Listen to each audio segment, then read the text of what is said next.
सम्मानित शिक्षक साथियों, कर्मचारी साथियों एवं प्यारे बच्चों, गीता उपदेश आपके जीवन के लिए बहुत खास, बहुत विशेष, क्योंकि जीवन बहुत लंबा होता है बच्चों। हमें कहाँ किस चीज़ की आवश्यकता है, कौन सी अच्छी बात, कौन सा अच्छा ज्ञान समय पर हमारे काम आ जाए तो हमारा जीवन फिर प्रगति पे चला जाता है। तो इसलिए अच्छे विचारों को आत्मसात करिए। शरीर चलता है विचार से, क्योंकि विचार सीधे हमारे मन को प्रभावित करता है और मन से ही बेटा तन का संचालन होता है। तो विचार अच्छे हैं, यदि आपके पास अच्छे विचारों से आप जुड़े हैं तो जीवन में निश्चित रूप में आपका अच्छा होगा। आपके मार्ग में कांटों की संख्या, अवरोधों की संख्या कम हो जाएगी यदि आप अच्छे विचारों से जुड़े। तो श्रीमद् भगवद गीता में भगवान ने कर्म का उपदेश दिया है, कर्म का उपदेश दिया है और कहा है कि जो लोग अपने कर्म को बड़े ध्यान से करते हैं, बड़े मनोयोग से करते हैं, यज्ञ की तरह करते हैं, वो सीधे ईश्वर से जुड़ जाते हैं। तो अभी आपके लिए सबसे महत्वपूर्ण है कर्म, कर्म का उपदेश। फिर इसमें ज्ञान का उपदेश भी है, इसमें भक्ति के उपदेश भी हैं। तो आज मैं एक खास बात, 2 श्लोक बोलूंगा आपके सम्मुख। पहले मैं उच्चारण करूंगा, पहले मैं बोल दूंगा 2, फिर आप से भी उनका वाचन करेंगे। आप भी बोलेंगे जोर से जब मैं कहूंगा कि आप भी मेरे साथ बोलेंगे। ध्यायते विषयान पुंसा संगस्तेषु पजायते, संगा संजायते कामा, कामा क्रोधो विजायते। क्रोधात् भवति सम्मोह, सम्मोहात् स्मृति विभ्रमा, स्मृति भ्रंशात् बुद्धिनाशो, बुद्धिनाशात् प्रणश्यति। अब मेरे सदा बोलेंगे। ध्यायते विषयान् पुंसा संगस्तेषु पजायते,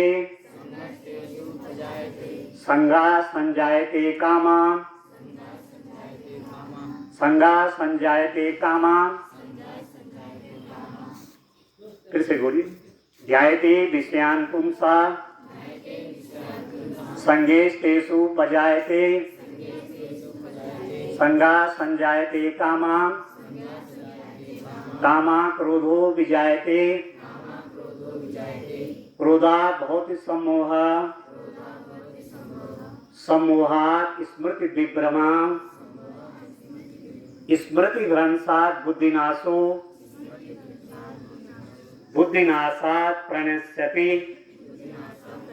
अब मैं आपको इन श्लोकों का अर्थ बताता हूँ। ध्यायते विषयान् पुंसा संगस्तेषु पजायते, संगो संजायते कामा। यहाँ पर भगवान ने कहा है कि जब हम किसी चीज की कामना करते हैं और हमारी कामना में बाधा पड़ती है, हम किसी चीज को चाह रहे हैं, वो चीज यदि हमें नहीं मिल सकती और हम लगातार कामना कर रहे हैं, तो लगातार कामना करने से हमारे शरीर में क्रोध की उत्पत्ति होती है। कामना से क्रोध पैदा होता है। और दूसरे श्लोक में क्या कहा कि क्रोधात् भवति सम्मोह, सम्मोहात् स्मृति विभ्रमा, स्मृति भ्रंशात् बुद्धिनाशो, बुद्धिनाशात् प्रणश्यति। जब हमारी कामना में बाधा होती है, हमें क्रोध पैदा होता है। तो क्रोध होने से हमारी स्मृति भ्रमित हो जाती है। स्मृति भ्रमित होने से हमारी बुद्धि का नाश हो जाता है और बुद्धि के नाश होने से मनुष्य का सर्वनाश हो जाता है। तो कितनी बड़ी बात बताई गई है कि क्रोध हमारे लिए कितना हानिकारक है, कितना मतलब जिससे बुद्धि ही भ्रष्ट हो जाए, और बुद्धि भ्रष्ट होने से व्यक्ति गलत काम करेगा और नाश की ओर चला जाएगा। अब थोड़ा इसका वैज्ञानिक कारण देखते हैं कि जब हमें क्रोध आता है तो फिर हम अनियंत्रित क्यों हो जाते हैं। हम इतना अनियंत्रित हो जाते हैं कि अपने को कंट्रोल करना ही मुश्किल है। हमारे मुंह से क्या शब्द निकल रहे हैं क्रोध की स्थिति में कह नहीं सकते, अंदाज नहीं लगा सकता कोई। तो थोड़ा वैज्ञानिक कारण आपको बताता हूं। जब क्रोध पैदा होता है या शरीर में तनाव पैदा होता है तो हमारे शरीर के अंदर बेटा एड्रिनल ग्लैंड होती है, एड्रिनल ग्रंथि। उससे दो हार्मोन निकलते हैं, एड्रिनलिन और कार्टिसोल। एड्रिनलिन और कार्टिसोल हार्मोन निकलते हैं। अब ये हार्मोन जो हैं इस शरीर में क्या काम करते हैं, इस शरीर में तनाव पैदा करते हैं। एड्रिनलिन जो हार्मोन है बच्चों, माना मैं एक उदाहरण आपको देता हूं, आप सामने देखिए, एक उदाहरण आपको देता हूं। माना दूर से कोई कुत्ता भौंकते भौंकते हमारी ओर आ रहा है, तो लग रहा है कि हमें काट देगा, तो एड्रेनालिन हार्मोन तुरंत सीक्रेट होता है और हमको फाइट और फ्लाइट, मुकाबला करो या भागो, इस स्थिति के लिए तैयार करता है। कौन? Adrenaline hormone. कोई जब खतरा है, कोई डेंजर, तो शरीर में यह हार्मोन निकलता है, तनाव पैदा करता है और हम या तो अपने को बचाएंगे, जो ऑब्जेक्ट तनाव पैदा कर रहा है, या तो हम उस पर अटैक करेंगे या हम वहां से भाग जाएंगे। ठीक, ये एड्रेनालिन हार्मोन का रोल है। दूसरा हार्मोन मैंने आपसे कहा कॉर्टिसोल। ये भी जब तनाव पैदा होता है शरीर में, ये हार्मोन निकलता है। परीक्षाओं के टाइम पर आपने देखा होगा, लंबे समय तक आप पढ़ाई कर पाते हैं। एक चिंता जब आपको पैदा होती है, आपके शरीर में एक तनाव होता है कि मुझे पढ़ना है, मुझे पेपर करना है, अच्छे अंक लाने हैं, एक कॉर्टिसोल हार्मोन निकलता है जो कि हमारी बॉडी को तैयार करता है उस काम के लिए। लंबी बीमारी में भी ये हार्मोन निकलता है। और डिफेंस मैकेनिज्म तो ठीक है कि हमारे शरीर को तैयार कर रहा है वो इस प्रकार के अवरोधों से, खतरे से, परंतु बच्चों क्रोध की स्थिति में भी ये हार्मोन निकलते हैं। और इन हार्मोन के निकलने पर क्या होता है हमारे शरीर में कि हमारी सांस तेज चलने लगती है।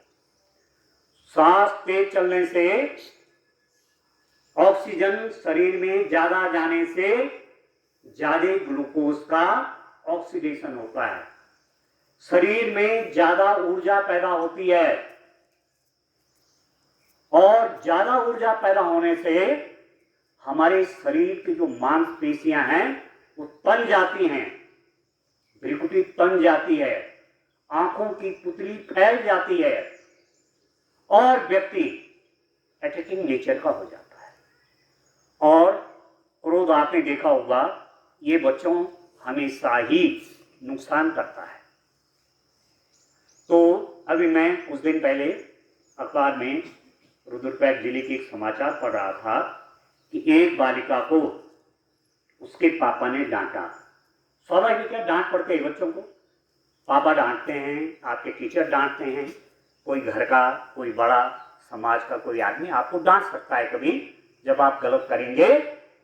तो 14 साल की बालिका को पापा की डांट से इतना क्रोध आया कि she is no more now, उसने अपना जीवन ही क्विट कर दिया। तो ये क्रोध इतना खतरनाक है।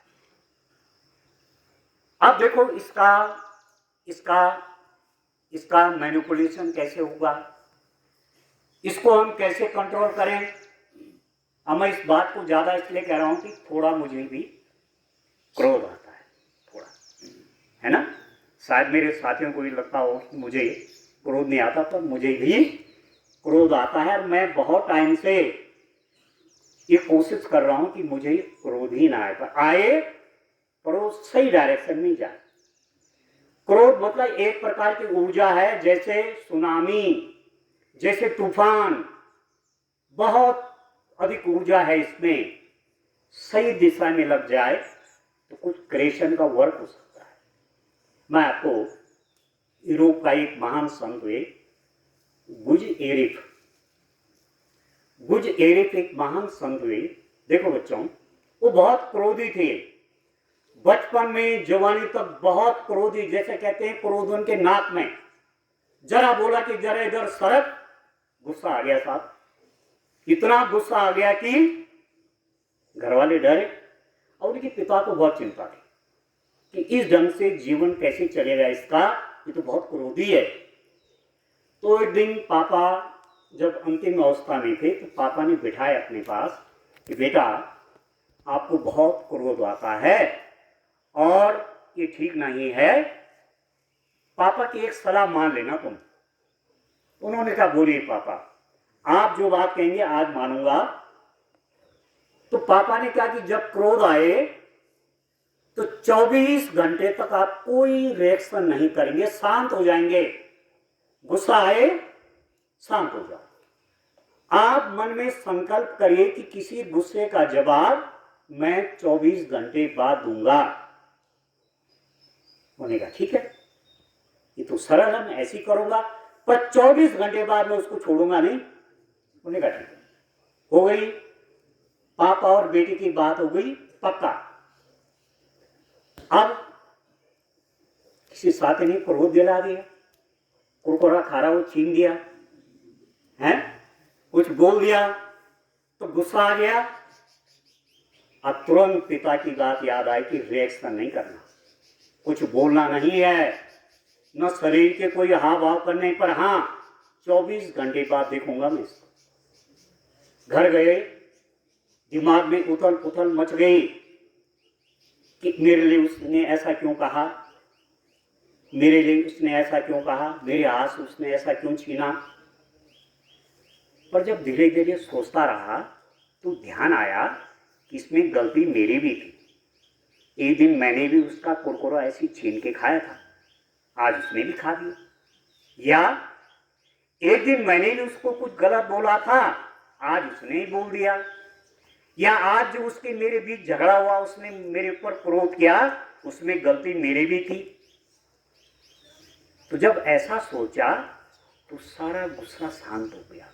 इसका मतलब कि उसको मेरे ऊपर जो क्रोध आया उसमें निश्चित रूप में मेरी भी गलती थी। और जब मेरी गलती है तो फिर मैं क्रोध क्यों करूं। ऐसा वो करते गए और यूरोप के महान संत बन गए, महान बहुत बड़े प्रचारक बन गए। क्रोध में क्या करना चाहिए, कैसे अपने क्रोध को नियंत्रित करना चाहिए। क्रोध जब आए तो उसको सही दिशा में, आपने कुछ मनोवैज्ञानिक तरीके भी हैं कि जब क्रोध आए तो एक तो रिएक्शन नहीं करना, ये तो हमने कहानी अभी देख ली है। दूसरा, थोड़ी लंबी लंबी श्वास लीजिए, आप भी लीजिए लंबी श्वास, जैसे भस्त्रिका में करते हैं ना, लंबी श्वास ऊपर लिए और लंबी ही छोड़ी। तो किसी ने क्रोध दिला दिया तो लंबी श्वास लीजिए, लंबी छोड़िए, बोले कुछ नहीं, मुंह बंद रखिए। या दूसरा एक तरीका और भी है कि 10 तक गिनिए आप। कैसा गिने, उल्टा गिनिए। 10, 9, 8, 7, 6, 5, 4, 3, 2, 1, उल्टा गिनिए 10 तक। तो ध्यान वहां चला जाएगा। जो आप उल्टी गिनती करते हैं कभी 100 से 1 तक गिनना उल्टी गिनती, तो आप बड़े आपका ध्यान लग जाएगा, एकदम गलती ना हो। 68 के बाद 68 से उसके बाद 67, फिर 66, फिर 65, ध्यान कंसंट्रेट हो जाएगा उस बात से, जिस बात से क्रोध आया उसके मुकाबले ध्यान कहीं और बढ़ जाएगा। एक तरीका यही बता रखा है कि जब क्रोध आए, बोलना तो कुछ नहीं है, पर यदि आपके पास आसपास कहीं कागज है तो उसको फाड़ना शुरू करिए। टुकड़ी टुकड़ी टुकड़ी और टुकड़ी की टुकड़ी और टुकड़ी बनाए, उसको सारा क्रोध वहां निकालिए, थोड़ा मामला शांत हो जाएगा, क्योंकि क्रोध 1 या 2 मिनट का ही होता है। तो बेटा हमारे ऋषि मुनियों ने भी बहुत, हमारे ऋषि मुनि जिनको क्रोध आया, तो आप देखो मैं एक आपको घटना से परिचय कराता हूं। परशुराम जी, आपको मालूम है कि जब भगवान राम ने शिव धनुष तोड़ा, सीता जी के साथ उसी का विवाह होगा जो इस शिव धनुष को तोड़ेगा। अब वो शिव धनुष परशुराम जी ने जनक जी के यहां दे रखा था कि आप इसको सुरक्षित रखेंगे, परंतु जब शिव धनुष टूट गया तो उसकी इतनी आवाज हुई कि जहां परशुराम जी बैठे थे उनके कान तक आवाज पहुंची और वो दौड़े दौड़े वहां सभा में चले आए। उनके हाथ में फरसा था, वो बड़े क्रोध में थे कि जिसने शिव धनुष तोड़ा है आज उसकी गर्दन कटेगी। बहुत कुछ उन्होंने बोला। उनके क्रोध को शांत करने के लिए भगवान राम आगे आए। नाथ संबोधनो भंजनिहारा, होय कोई इक दास तुम्हारा। हे नाथ, शिव धनुष को जिसने भी तोड़ा है आप ही का, वो क्या है, कोई सेवक होगा। बिना आपके सेवक के, बिना आपकी कृपा के तो कोई ऐसा कर ही नहीं सकता। और दूसरी बात बोली कि राम नाम लघु नाम हमारा, परशु सहित बड़ा नाम तुम्हारा। मेरा नाम तो बहुत छोटा सा है राम, आपका नाम क्या है, परशु राम। आपका कितना बड़ा नाम है, राम में भी परशु जुड़ा हुआ है। और इस ढंग से भगवान ने परशुराम जी के क्रोध को वहीं मैनेज कर दिया। तो जब तुम्हारे किसी साथी को, आपके किसी साथी को क्रोध आए तो ये नहीं कि भड़काने का काम करो, उसको शांत करने का प्रयास करो। ऐसे शब्द बोलो कि उसका क्रोध क्या हो जाए, शांत हो जाए। ये काम करना है, ठीक है। आपने वाल्मीकि जी का नाम सुना है। वाल्मीकि जी ने रामायण की रचना की, ठीक है। पहले एक बहुत बड़े डाकू थे, वो बहुत बड़े डाकू, उनको इतना क्रोध आता था कि लूटपाट करने के, मारपीट करने में भी कहीं पीछे नहीं रहते थे वो। एक बार नारद मुनि से उनकी भेंट हुई तो नारद जी पे बहुत क्रोधित हो गए और नारद जी को लूटने का प्रयास करने लग गए। नारद जी ने कहा कोई बात नहीं, एक काम करना, जरा थोड़ा अपने घर जाके पूछ लो अपनी पत्नी से, बच्चों से, कि जो भी आप लूट करके घर ले जा रहे हैं इसका जो पाप लगेगा क्या आपके परिवार इसमें शामिल होगा, पूछ लेना एक बार। उन्होंने कहा क्यों नहीं होगा, खाते तो वो भी हैं, जो कुछ ले जा रहा हूं खाते तो वो भी हैं, एक बार जाके पूछ लो, मैं यही हूं। वो दौड़े फटाफट घर गए, पत्नी को पूछा कि मैं इतनी लूटपाट करता हूं, तुम लोग ठाड़ से खाते हो, इस पाप में तुम शामिल हो। पत्नी ने कहा क्यों, परिवार पालन की जिम्मेदारी आपकी है, आप कहां से ला रहे हैं, हम कोई ध्यान नहीं करते, पाप कर रहे हैं आप तो आप ही भुगतेंगे। बेटी को पूछा कि आप मेरी इस पाप में शामिल है। उन्होंने कहा क्या बात कर रहे हैं, हम क्यों पाप में शामिल होंगे, हम तो नहीं कर रहे हैं। तब बेटी वापस आए और नारद जी के चरण पकड़ ले कि आज से न तो मैं क्रोध करूंगा और न ही मैं कोई ठगी करूंगा, न किसी को लूटूंगा। और वो संत बन गए। वाल्मीकि कितने बड़े संत हैं जिन्होंने रामायण की रचना की। रामायण में भगवान राम के चरित्र का पूरा वर्णन है बेटा। रामायण की रचना कर दी संस्कृत भाषा में। तो यहाँ पर आपको कंफ्यूज नहीं करना। कभी आपसे पूछा गया कि रामायण की रचना किसने की, तो आप बोलेंगे महर्षि वाल्मीकि ने की। संस्कृत भाषा में ये पूरा ग्रंथ लिखा गया है। और रामचरितमानस किसने लिखा है? तुलसीदास जी ने लिखा है। ये किस भाषा में है? अवधी भाषा में। बात दोनों में एक ही है, और वो संस्कृत भाषा में वाल्मीकि ने लिखा है रामायण, और रामचरितमानस को तुलसीदास ने अवधी भाषा में लिखा है। ठीक है। ऐसी एक कहानी अंगुलीमाल की है, डाकू अंगुलीमाल। जैसी कोई आ रहा है राहगीर उस पर झपट पड़ता था, उसकी उंगलियां काट लेता था और उसकी माला बना लेता था। नाम था अंगुलीमाल। अंगुली काट के माला पहनता था। तो जब भगवान गौतम बुद्ध को मालूम चला कि एक इतना खूंखार व्यक्ति भी है, तो क्या किया, एक प्लान बनाया कि जरा मैं मिलूंगा, कि जो क्रोध हो रहा है इतना, थोड़ा एक बार मैं भी मिलूंगा। तो लोगों ने समझाया कि मत जाओ वहां, वो मार डालेंगे। गौतम बुद्ध जी ने कहा कोई बात नहीं, एक बार मिल लेता हूं। तो मिलने के लिए जा रहे थे तो अंगुलीमाल ने दूर से दिख गया तो दौड़ा उनको मारने के लिए।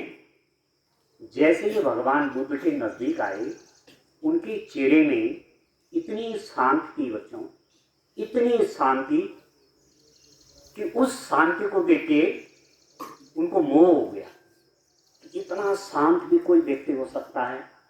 और उनका पूरा क्रोध क्या हो गया, खत्म हो गया, एकदम शांत हो गया, और वो भी एकदम संत बन गए। तो जीवन में जब भी क्रोध आए तो बेटा उसका मैनेजमेंट का सबसे बढ़िया तरीका है चुप हो जाओ। आप भी बुजुर्ग की तरह 24 घंटे का व्रत ले लेना कि 24 घंटे तक मैं क्रोध पर कोई प्रतिक्रिया नहीं करूंगा। और यदि आप ऐसे कर लेंगे तो आपका जीवन बहुत अच्छा हो जाएगा। ठीक है। प्रसादे सर्व दुखानां हानिरस्योपजायते प्रसन्न चेतसो व्यासु बुद्धि परिवर्तिष्ठते। प्रसादे सर्व दुखानां, जब हम प्रसन्न होते हैं ना तो हमारे सारे दुख गायब हो जाते हैं। आपने देखा होगा बच्चों के बीच में भी आप भी एनालिसिस करते होंगे कि कुछ बच्चे आपके बीच ऐसे हमेशा खुश हैं, वो प्रसन्न हैं, उनको देख करके लगता नहीं कोई दुखी हैं। अपने टीचर्स को भी आप देख सकते हैं, या समाज में भी कुछ ऐसे व्यक्ति आप देख सकते हैं जो प्रसन्न रहते हैं। तो जो व्यक्ति प्रसन्न रहता है उसके सारे दुख खत्म हो जाते हैं। और प्रसन्नता आने पर व्यक्ति की बुद्धि स्थिर हो जाती है, और जब व्यक्ति की बुद्धि स्थिर हो जाती है तो सही दिशा में काम करती है। जबकि जब हमें क्रोध आता है तो हमारी बुद्धि क्या हो जाती है, विचलित हो जाती, भ्रमित हो जाती है। तो श्रीमद् भगवद गीता में कितना बड़ा ज्ञान दिया हुआ बच्चों। हमारे जीवन के पग पग पर ये बातें हमारे काम आए। गीता सुगीता कर्तव्या किमन्य शास्त्र विस्तरय या स्वयं पद्मनाभस्य मुख पद्माधुनि स्थिता। यदि गीता समझ ली, थोड़ा भी गीता समझ में आ गया तो और किसी ग्रंथ को जानने की आवश्यकता नहीं है। सब ग्रंथों का निचोड़ इसमें है। हमारे जीवन जीने के लिए हम अच्छी अच्छी बातें सीखें। ठीक है, अच्छी अच्छी बातें सीखेंगे तो हमारा जीवन अच्छे रास्ते पे चलेगा। तो ये जो गीता के उपदेश हैं ये जीवन में आत्मसात करने। तीन मैंने गीता के उपदेश आज आपको बताए। लिखना बच्चा, इनको घर में लिखना आप, और थोड़ा याद भी करना। धीरे धीरे धीरे धीरे जब अच्छी चीज़ें समझ में आएंगी तो आपका जीवन भी उसी दिशा में जाएगा। मुझे पूरा विश्वास है कि हमारे सब बच्चे, आप सब अच्छे हैं, अच्छे बच्चे हैं आप, तो अच्छी बातों को पकड़ेंगे, अच्छी बातों को जीवन में उतारेंगे और अपने जीवन को बहुत अच्छा बनाएंगे, सुखमय बनाएंगे। ठीक है, इन्हीं शब्दों के साथ अपनी बात को विराम देता हूँ। धन्यवाद।